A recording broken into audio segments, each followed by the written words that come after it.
ताज्या बातम्यांसाठी महान करेला सबस्क्राइब करा आणि बेल आयकॉनला क्लिक करा। जयसिंगपूर पोलिसांचा धाक कमी, पोलीस ठाण्यासमोरच 2 गटात हाणामारी। जयसिंगपूर पोलीस ठाण्यासमोर शुक्रवारी 26 डिसेंबर रोजी सकाळी 11 वाजण्याच्या सुमारास उदगाव येथील 2 गटांमध्ये झालेल्या भांडणाची तक्रार देण्यासाठी पोलीस ठाण्यासमोर आल्यानंतर परत वाद होऊन हाणामारी झाली। यामुळे जयसिंगपूर पोलीस ठाण्यासमोरच 2 गटांमध्ये हाणामारी झाल्यामुळे जयसिंगपूर पोलीस ठाण्याचा धाक कमी झाल्याचे पाहायला मिळालं। उदगाव येथील संशयित आरोपी माहेश्वरी राजेंद्र पाटील व श्रीवर्धन शिरीष वरेकर हे एकमेकांच्या विरुद्ध तक्रार देण्यासाठी पोलीस ठाण्यात आले होते। त्यावेळी त्यांनी आमच्या गावातील वाद आहे, आम्ही गावात जाऊन बैठक घेतो असं सांगून पोलीस ठाण्यातून निघून गेले।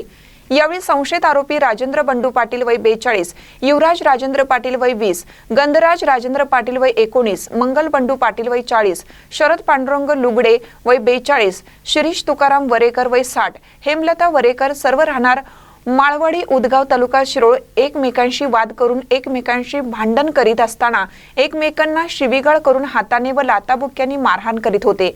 पोलिसांच्या समक्ष वादविवाद करून भांडण तंटा केला असल्याने फिर्यादी पोलीस कॉन्स्टेबल फारुख असलम जमादार यांनी दिलेल्या फिर्यादीनुसार जयसिंगपूर पोलिसात गुन्हा दाखल करण्यात आला आहे। पोलीस निरीक्षक सत्यवान हाके यांच्या आदेशाने पोलीस हेड कॉन्स्टेबल कांबळे हे अधिक तपास करत आहेत। महानकट न्यूजसाठी इजाज खान पठाण, जयसिंगपूर।